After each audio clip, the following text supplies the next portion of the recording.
오늘은 골로새서 2장 16절부터 3장 11절까지 말씀을 통해서 위의 것을 생각하라 하는 제목을 가지고 함께 은혜를 나누고자 합니다.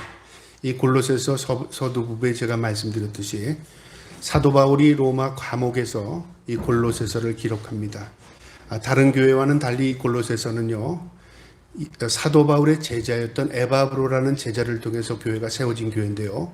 이 에바브로를 통해서 사도 바울이 로마의 감옥에서 골로새 교회의 소식을 듣게 됩니다.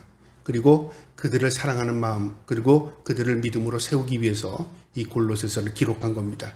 그 골로새서가 오늘날 우리에게 전해지게 됐고요. 이 말씀이 하나님의 살아있는 말씀으로 우리에게 전달된 것입니다.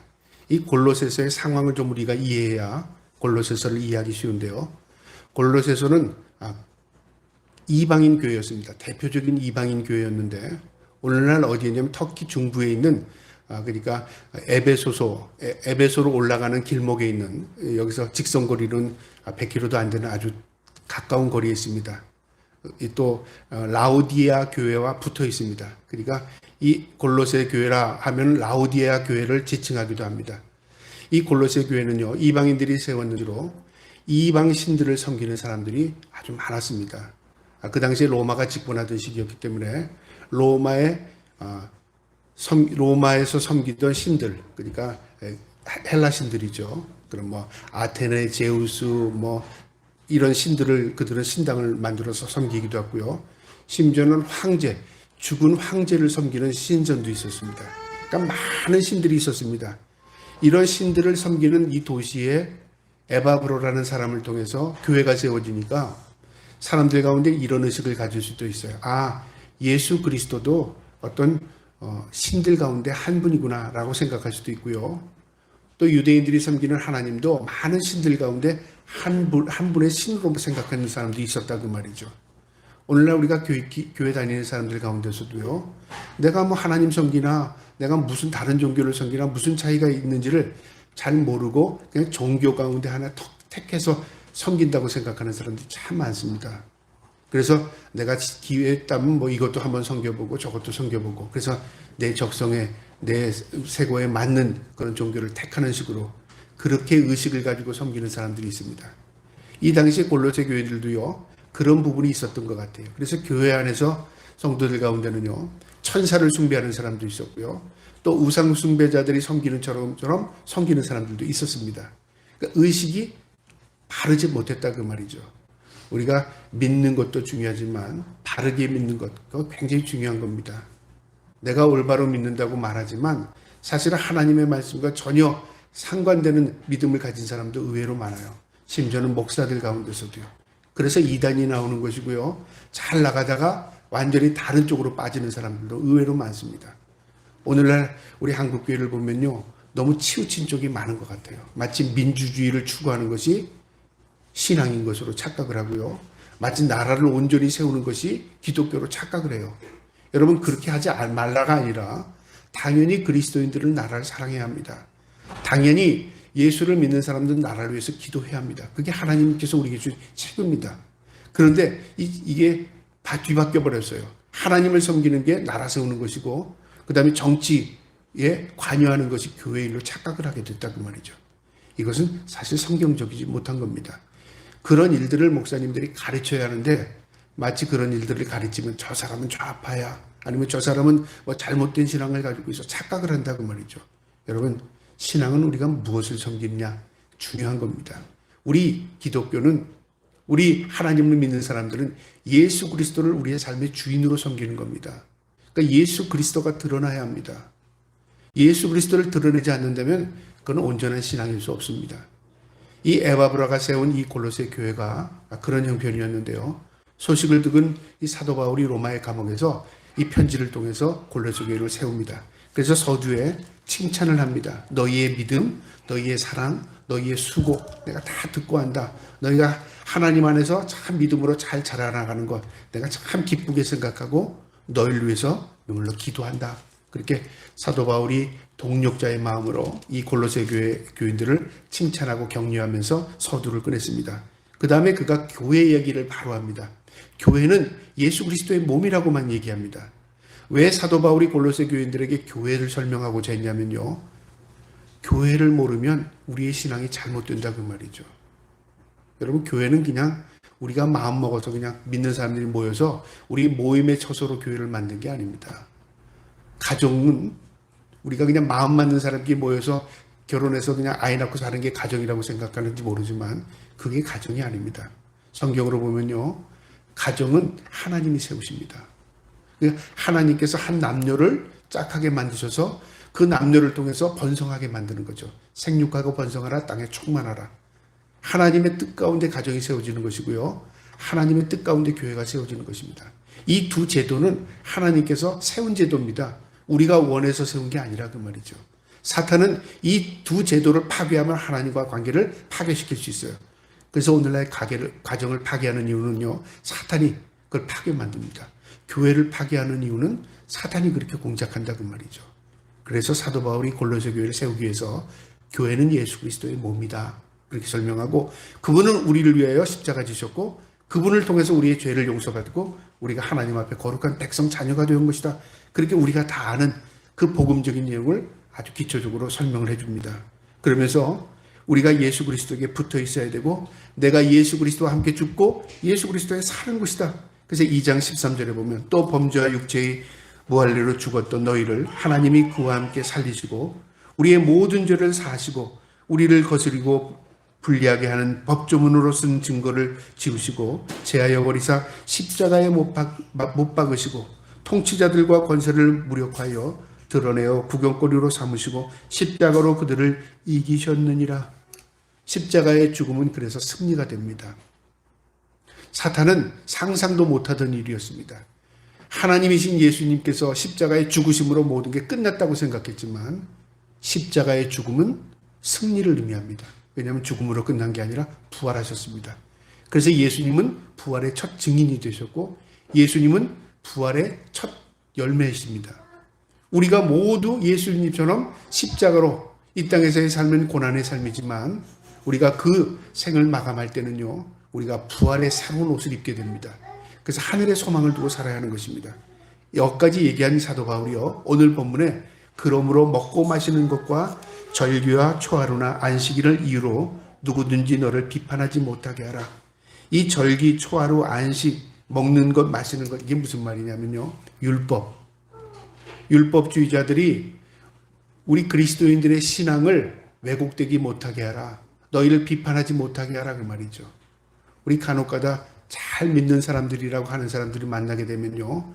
너무 율법적인 사람들을 만나게 될 때 우리가 숨이 꽉 막힙니다. 목사인 저도요. 너무 율법 자신은 모르지만 너무 율법적인 그런 분들을 만나게 될 때요. 숨이 꽉 막히게 돼요. 그게 신앙하고 우리가 하나님을 찾는 것과 예수 그리스도 나의 삶의 주인으로 모시는 것 무슨 관계가 있나? 그렇게 생각이 들 때 있어요. 그런데 이 신앙이 고착화되면요. 그런 사고를 가지게 돼요. 내가 이렇게 하는 게 신앙이 좋은 것으로 생각하고 이런 행위까지 신앙으로 착각한다고 말이죠. 우리의 신앙은요. 절대적으로 예수 그리스도가 우리의 삶의 주인 되는 겁니다. 나는 없는 겁니다. 나는 이미 예수 그리스도와 함께 죽는 겁니다. 근데 죽지 않는 그리스도인들, 살아있는 그리스도인들이 너무 많다 그 말이죠. 그러니까 죽어야 사는데 그 방법을 몰라요. 그래서 예수 그리스도께서 죽으라고 하는 겁니다. 어디에서요? 이 땅에서. 죽는다니까 육신의 몸을 죽이라는 그 말이 아니라 내 마음, 내 자아, 내 욕심, 내 욕망 이거 죽이는 겁니다. 그리고 예수 그리스도 안에서 거듭나는 것이다 그 말입니다. 그 당시에 유대인들이 이런 그리스도인들에게 그렇게 절기, 먹는 것, 마시는 것, 초하루, 안식일 이거 가지고 비판을 했어요. 너희가 그 비판에 너무 얽매이지 마라 그 말입니다. 너희 비판하지 못하게 하라. 17절에 이것들은 장래일의 그림자이나 몸은 그리스도의 것이니라. 그림자는 실체가 아닙니다. 비춰주는 허상이죠. 실체가 있기 때문에 그림자가 있는 겁니다. 그런데 사람들이 이 그림자가 실체라고 착각한다면 어리석은 사람이죠. 그러니까 구약은 모두 그림자로 예수 그리스도를 조명하는 겁니다. 실체이신 예수 그리스도께서 이 땅에 오시는 순간에요. 우리는 실체, 그 주인 되시는 그 주님을 우리의 마음에 모시는 겁니다. 그런데 우리는 예수 그리스도는 내 삶의 주인이 안 되면서 그림자인 형식과 의식에 얽매인다면 그거는 신앙이 아니라 그 말이죠. 너희가 그런 모습으로 살지 마라. 그림자이나 몸은 그리스도의 것이라 실체는 예수 그리스도라 그 말입니다. 18절에 아무도 꾸며낸 겸손과 천사 숭배의 이유로 너희를 정죄하지 못하게 하라. 그 당시에 그리스도인들 가운데는 꾸며낸 겸손, 위선적인 모습이죠. 우리 종교인이 되면 이런 모습을 안 가질래야 안 가질 수가 없습니다. 그래서 종교인이 되면 무엇을 해야 되냐면요. 일단 차별화두기 위해서 무엇을 갖춰야 되냐면 외모, 옷을 갖춰 입어야 돼요. 그래서 당신들과 나는 다르다. 나는 종교의 메인 사람이다. 나는 종교인이다. 나는 하나님과 관계가 여러분보다 더 가까운 사람이라는 모습을 보이기 위해서 옷을 갖춰 있습니다. 그래서 저 종교를 보면 저 종교가 무엇을 추구하는지를 의식을 옷을 보면 알 수 있습니다. 그 다음에 또 뭐냐면요. 하나님과 인간관계의 중보자 역할을 감당하려고 합니다. 이 천사 숭배가 그건데요. 인간은 천사가 아니잖아요. 하나님, 인간 그 사이에 천사가 있다고 생각한 겁니다. 천사가 없다는 얘기가 아니라 사람들의 의식 가운데 천사가 우리의 모든 것들을 전달해주는 그런 중보자 역할, 전달자 역할을 한다고 착각을 해요. 그래서 천사를 숭배하게 되는 겁니다. 이게 하나님과는 사실 관계가 없어요. 천사는 숭배의 대상도 아니고요. 천사가 자신을 숭배한다고 좋아하지도 않습니다. 그런데 좋아하는 천사들이 있어요. 어떤 천사죠? 사탄입니다. 하나님을 배반한 천사들이 사탄이잖아요. 그 사탄들은 자신을 숭배하게 만들어요. 그런데 우리 인간들이 그걸 잘못 알아요. 그래서 이 고대에 많은 신들이 있었던 이유는요. 사람들이 하나님을 알지 못하고 그런 자신들이 만들어낸 거짓 신들을 섬기는 일들이 참 많았어요. 심지어는 인간까지도 섬깁니다. 이게 하나님 보시기에는 참 어리석은 겁니다. 그래서 지금 사도 바울이 이 골로새 이방인들이 모인 교회에게 너희의 믿음 가운데 천사 숭배, 너희의 믿음 가운데 그 위선적인 겸손, 이거 배제하지 않으면 우리의 믿음이 온전히 서지 못한다. 그걸 지금 말하고 싶은 겁니다. 이로써 너희를 정죄하지 못하게 하라. 그가 본 것에 의지하여 그 육신의 생각을 따라 헛되이 과장하고, 그 본 것에 의지한다는 게 뭐야? 봤다. 육신으로 봤다는 거죠.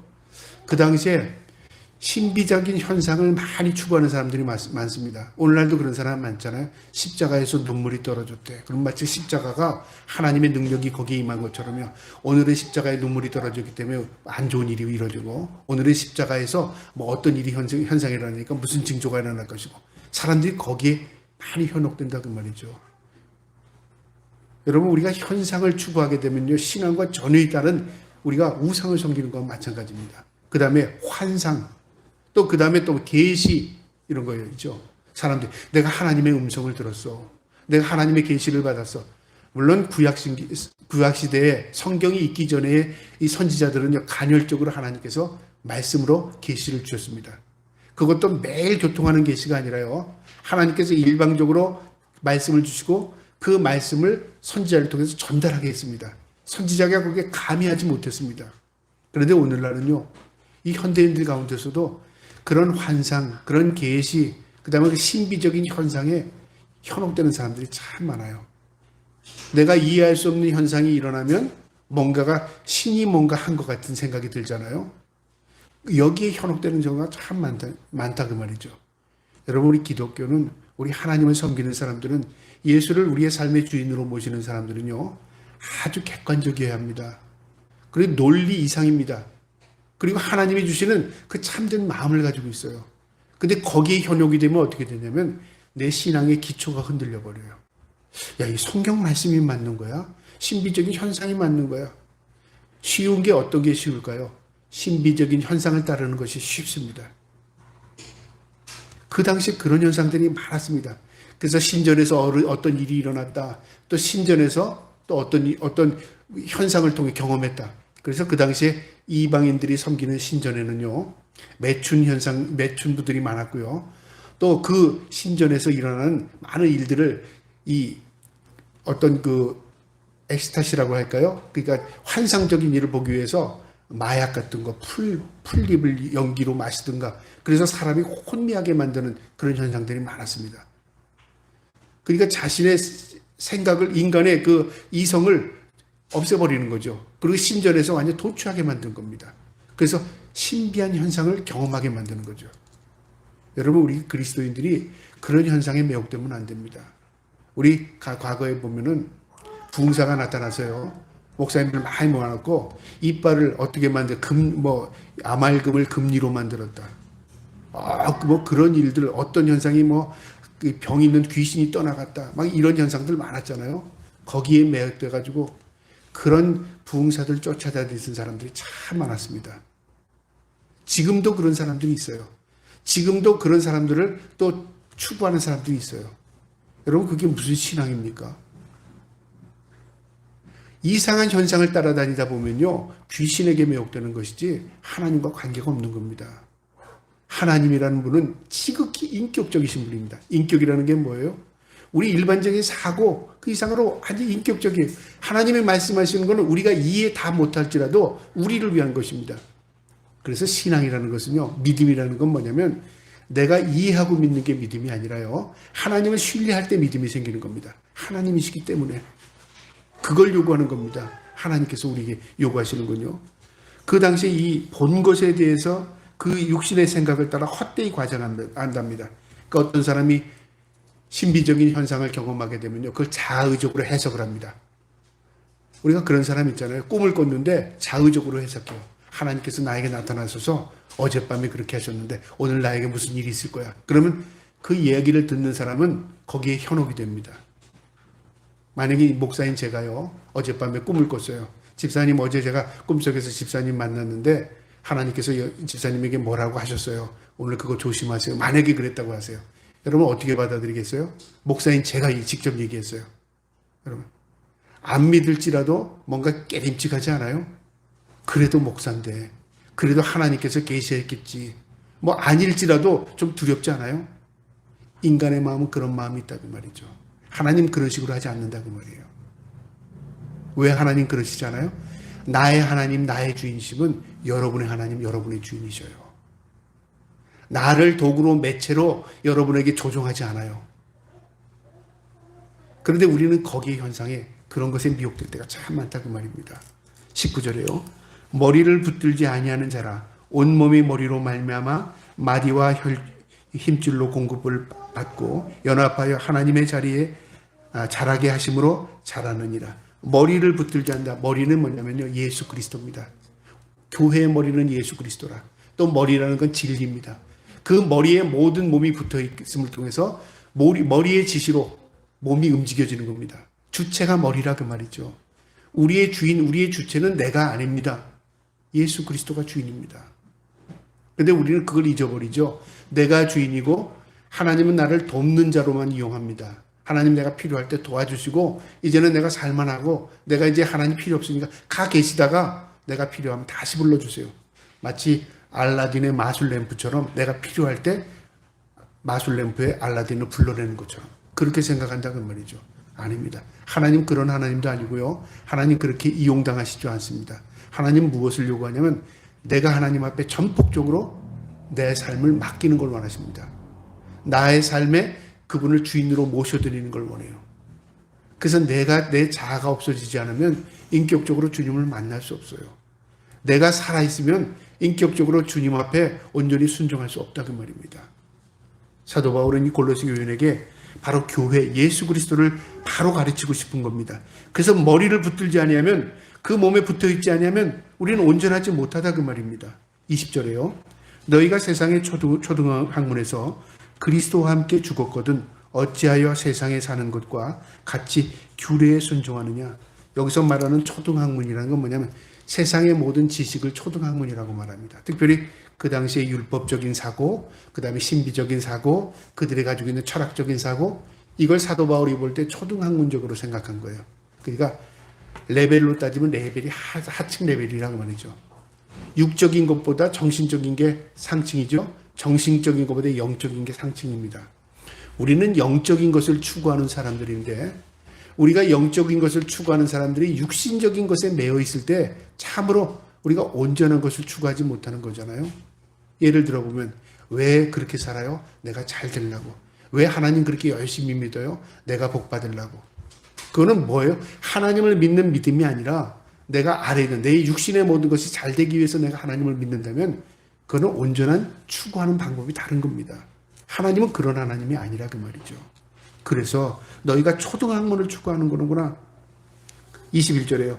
곧 붙잡지도 말고 맛보지도 말고 만지지도 말라 하는 것이니, 그 당시에 율법적인 거죠.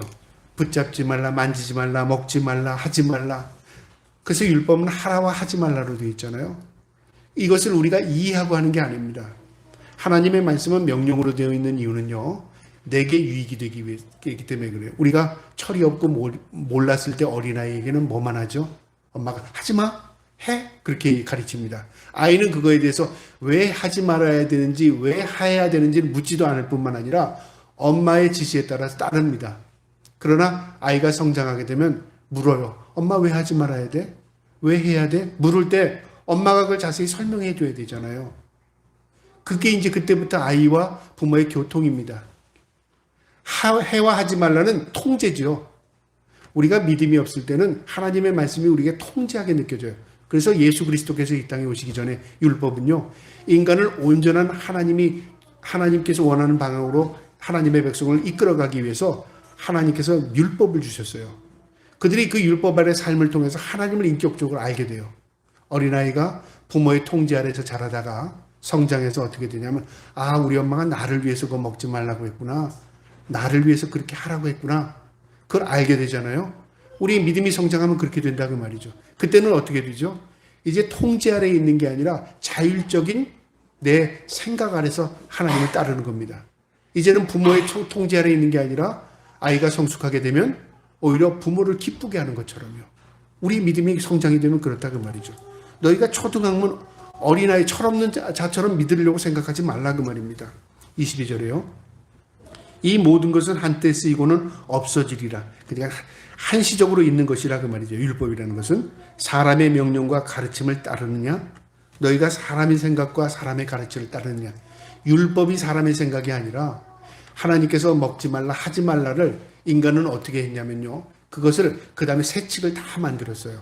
그러니까 안식일을 거룩히 지키라 하나님께서 그러잖아요. 그럼 인간은 어떻게 하냐면 안식일을 거룩히 지키기 위해서는 뭐를 하지 마라, 요리하지 마라. 그래서 유대인들은 안식일 토요일날 요리하지 않아요. 그 다음에 안식일이 되기 전에 불을 꺼야 돼요. 만약에 안식일에 불을 끄면 일하게 될 거예요. 안식일에는 뭐 해라.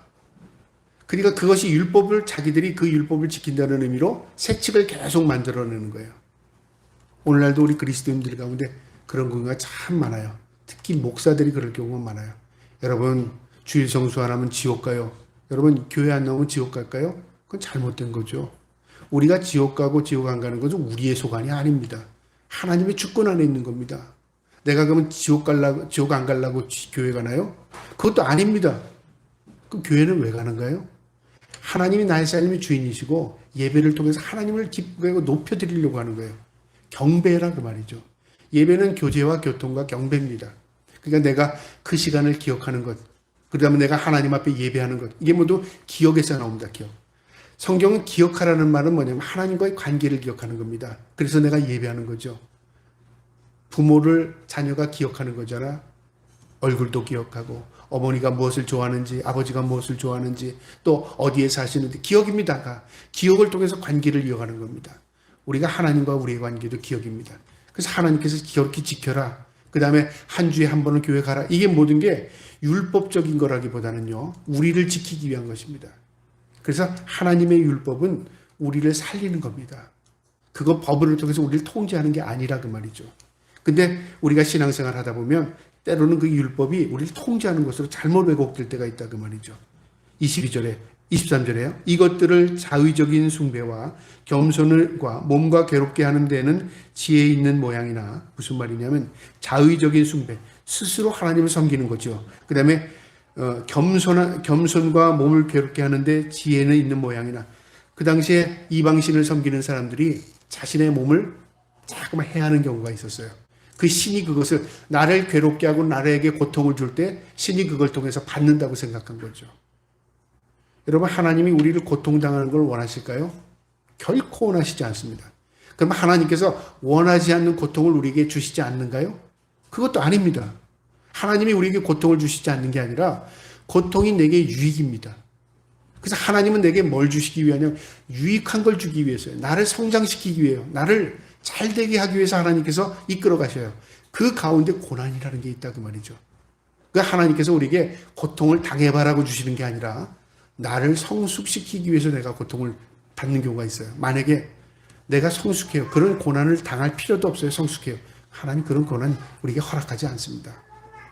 여러분, 그러니까 우리가 하나님의 말씀을 사는 게 내가 정도를 걷는 게 나를 지키는 것이고요. 하나님과 나와의 관계에서 가장 옳은 삶을 사는 것입니다. 근데 우리는 내 멋대로 살고 고난이 오면은 마치 하나님이 나를 시험한 것으로 착각해요. 야고보서에 뭐라고 있냐면요. 시험이 세 가지가 있습니다. 내가 욕심으로 오는 시험이 있습니다. 이거 욕심을 버리면 시험 없어요. 그 다음에 욕심, 욕망. 그 다음에 세상으로부터는 사탄이 주는 시험이 있어요. 이건 피하면 시험 안 당합니다. 그런데 그 사탄에게 유혹이 넘어가서 시험 당하면서 하나님이 주고 착각해요. 하나님이 주시는 시험은 뭐냐면요. 내 인내와 연단을 낳게 하는 겁니다. 그래서 영어 성경에는 두 단어로 나오는데 테스트, 템프테이션 그렇게 나옵니다. 테스트는 우리의 성적을 올리기 위해서 시험 보는 거라면 템프테이션은 유혹입니다. 우리를 넘어뜨리기 위한 겁니다. 그런데 우리가 그걸 구별하지 못하죠. 내가 유혹에 넘어가고 하나님이 시험한 거 나를 왜 이렇게 하십니까? 라고 착각해요. 내가 넘어간 겁니다. 그래서 나에게 어려움이 오면 구별하는 거예요. 내가 하나님 앞에 바로 살지 못해서 그런가? 내가 바로 살려고 해도 이 고난이 오는가? 내가 바로 살려고 했는데 이런 어려움이 온다면 그래 묵묵히 이겨보자. 이기면요. 그게 복입니다. 이 골로새 교회가 어려운 가운데서도요. 믿음을 지키는데 말씀으로 세우기 위해서 사도 바울이 그렇게 얘기하는 겁니다. 자의적인 숭배, 겸손의 모양을 괴롭게 하는 데는 지혜의 모양이나 오직 육체를 따르는 것은 금하는 데는 조금도 유익이 없느니라. 육체를 따르는 것은 금하는 데는 조금도 유익이 없느냐. 뭐가 유익이 없다는 거예요? 이렇게 산다고 내가 영적으로 성장하는 건 관계가 없어. 내가 율법을 온전히 지킨다고 하나님과의 관계가 내가 진정한 믿음으로 사는 사람입니까? 그거와는 관계가 없어요. 네가 율법을 지킨 거예요. 그러나 중요한 것은 뭐예요? 내가 하나님을 향하고 있느냐 그 말이죠. 하나님과 나의 관계가 있느냐 그 말이죠.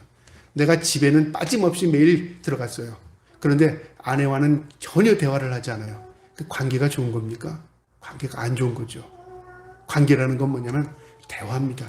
서로 생각을 나누는 거죠. 하나님과 우리의 관계도 그렇다 그 말입니다. 그러면서 3장이요. 그러므로 너희가 그리스도와 함께 다시 살리심을 받았으면 위의 것을 찾으라. 거기는 그리스도께서 하나님 우편에 앉아 계십니다. 그러므로 이 골로새 교회야 너희의 생각의 가장 중심에는 하늘에 신령한 것 위의 것을 찾으라. 위의 것이 뭘까요? 위의 것. 그 다음에 또 위의 것을 생각하라고 2절에 나옵니다. 위의 것을 찾으라. 위의 것을 생각해라. 위의 것을 추구하라 그 말입니다. 위의 것이 뭘까요? 영적인 것, 신령한 것, 영원한 것, 하나님이 주신 복된 것, 그거 추구하며 살라 그 말이죠. 근데 우리는 이 땅의 것, 이 땅의 영광을 추구하고 산다면 하나님이 우리에게 추구하는 것과 전혀 반대되는 것이 있을 수 있다 그 말이죠. 여기서 보면요. 이 2절에 위의 것을 생각하라는 이 생각이라는 의미가 뭐냐면 내적인 것을 의미하는데요. 어떤 의미냐면 깊이 상고해라. 네가 깊이 생각해봐라. 무엇에 대한 깊이요? 인생에 대한 깊이를 생각해봐라 그 말이죠. 여러분 우리 인생에 대해서 여러분 깊이 생각해 보셨습니까? 내가 이렇게 해서 잘해야지, 잘 살아야지, 이렇게 해서 행복해야지. 그렇게는 누구나 생각합니다. 하나님을 믿든 하나님을 믿지 않든요. 내 인생의 앞길을 생각하는 건 인간이 일반적이에요. 그런데 그거 생각하라고 여기서 그렇게 생각한 게 아닙니다. 여기서 깊이 생각하라는 거는 네 인생에 만드신 분, 인생의 창조의 목적, 너의 삶의 의미와 목적을 생각해봐라 그 말이죠. 그러면 우리 인생의 목적은 뭐죠? 성경적으로 보면 하나님의 영광입니다. 내가 과연 하나님의 영광을 추구하며 사는가? 내 인생이 하나님께 영광이 되는가? 그러면 우리 또 이렇게 생각해요. 하나님의 영광이니까 하나님께 뭘 만들어 드리려고 해요. 여러분 하나님께 만들어 드려도 하나님이 그거 기뻐할 거 하나도 없습니다. 모든 게 하나님의 것인데요. 뭐가 가장 기쁠 거야? 여러분 나를 드리는 걸 하나님 가장 기뻐하십니다. 내가 하나님 앞에 제물될 때 온전한 걸 드리는 거예요. 근데 우리는 나는 안 드리고 부수적인 걸만 만들어서 드리려고요. 목사가 사람들 많이 이 사람들 다 내가 전도했고 이 사람들 다 내가 교육하게 지었고 이 사람들 그것도 중요하죠. 나는 그거 못했으니까. 그러나 내 관점에서 보면 하나님이 그것만을 기뻐하실까? 전 그렇게 생각하지 않아요. 목사인 너는 나에게 드린 게 없어. 너는 나와 관계가 없어. 너는 온전하게 내게 드린 것이 없어 라고 말할 때 내가 하나님 앞에 온전히 어떻게 했을까요? 하나님께 무엇은 만들어드렸고 무엇은 내 노력으로 내 재능으로 해드린 건 있을지 모르지만 내 자신을 하나님께 드린 게 없다면 하나님께 관계가 없어요. 그럼 하나님께 우리가 무엇을 드려요? 나를 드리는 겁니다. 나의 뭐요? 나의 온전한 마음, 심령.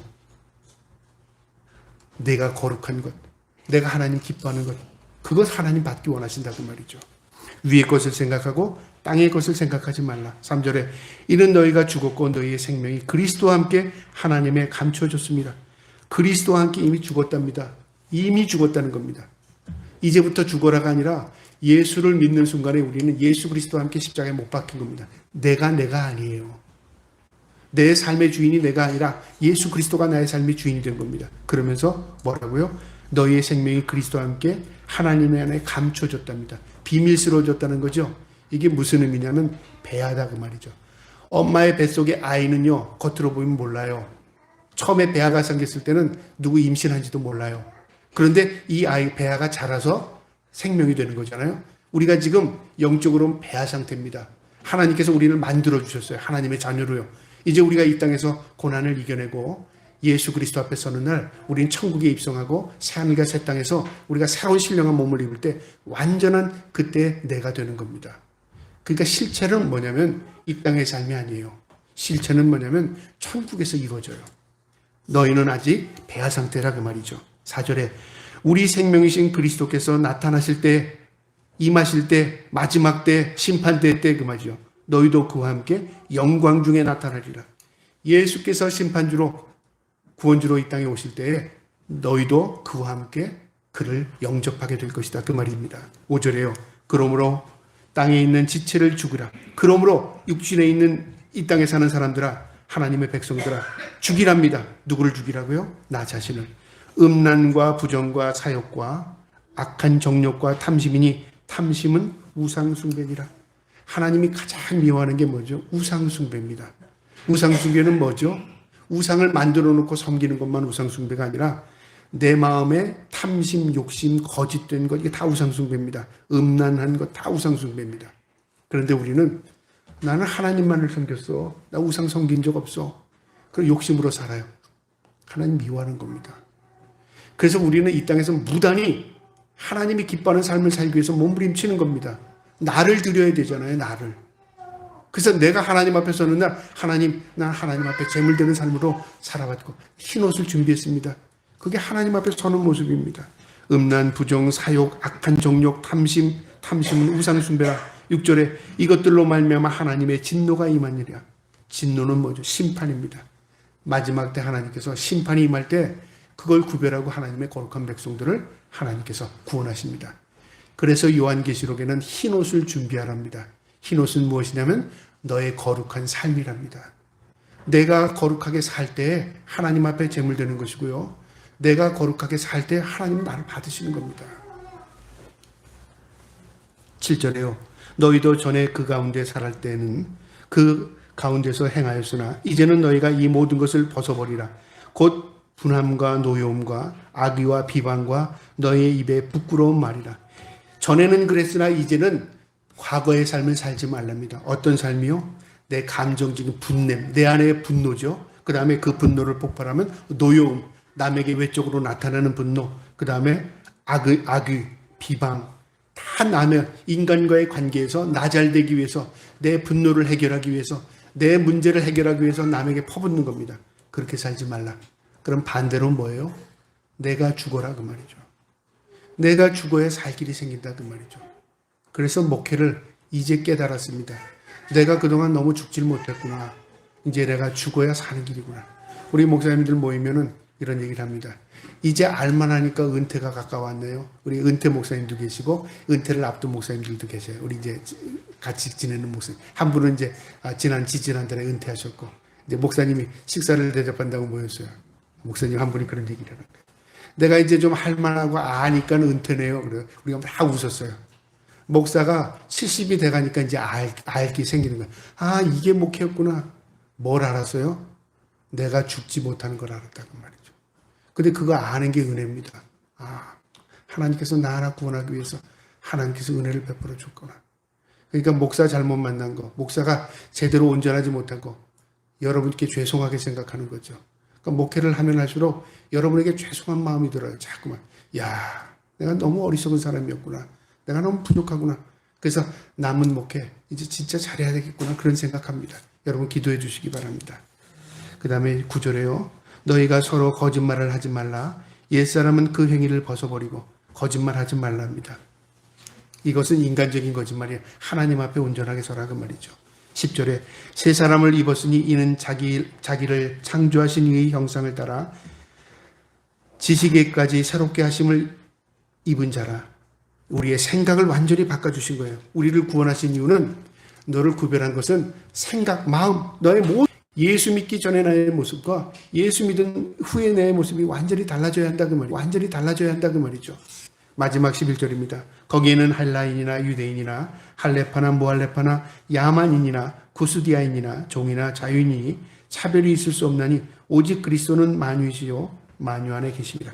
오직 예수 그리스도는 인류의 모든 인간에게 다 동등하시다, 편하다, 평등하시다 그 말이죠. 민족주의 자기 차이, 빈부의 차이, 높고 낮음의 신분의 차이 아무것도 없다 그 말이죠.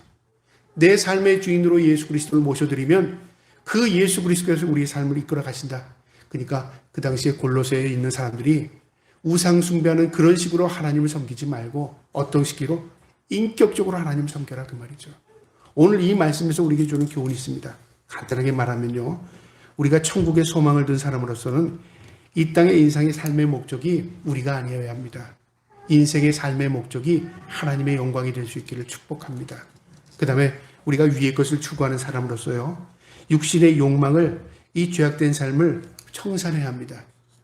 그것 가지고 천국 갈 수 있는 사람 아무도 없습니다. 이 땅에서의 모든 것들 죄악된 것을 다 저버리시고 하나님 앞에 거룩한 삶을 살기를 축복합니다. 마지막으로 위의 것 천국 것을 소망하는 사람은요. 믿음 안에서 거룩한 삶의 변화를 추구하며 사는 것입니다. 지식에까지 새롭게 되었답니다. 지식이 뭐예요? 생각까지 내가 가지고 있는 모든 사고까지 새롭게 되는 겁니다. 과거에 중요하게 생각했던 것 지금 중요하지 않아요. 과거에 내가 인생의 전부라고 생각했던 것 이제 전부라고 생각하지 않는 거예요. 그러면서 뭐예요? 이제 진짜 가치를 깨닫고 사는 것.